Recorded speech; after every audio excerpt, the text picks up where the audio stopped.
हा व्हिडिओ शेवटपर्यंत बघा, कारण शेवटी जे होणार आहे ते तुम्ही कधीच पाहिलं नसेल. एका छोट्याशा गावात एक मुलगा राहत होता. नाव होतं रोहित. रोहित खूप हुशार होता, पण त्याला एक सवय होती. तो नेहमी आपल्या आईवर चिडायचा, रागवायचा. आई त्याच्यासाठी रोज सकाळी लवकर उठून डबा बनवायची, कपडे धुवायची, सगळं करायची. पण रोहित कधीच धन्यवाद म्हणाला नाही. एक दिवस रोहित शहरात मोठं शिक्षण घेण्यासाठी गेला. तिथे त्याला स्वातंत्र्य मिळालं. पण हळूहळू त्याला आईची आठवण येऊ लागली. एके दिवशी त्याला ताप आला.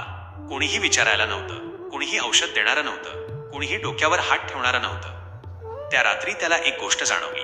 आईचं प्रेम कोणत्याही गोष्टीने बदलता येत नाही. रोहित लगेच गावाकडे गेला. घरी पोहोचल्यावर त्याने पाहिलं, आई दारात बसून त्याची वाट पाहत होती. त्याच्या डोळ्यात पाणी आलं. तो आईच्या पायाशी बसला आणि म्हणाला, आई, मला माफ कर. मी कधीच तुझी किंमत ओळखली नाही.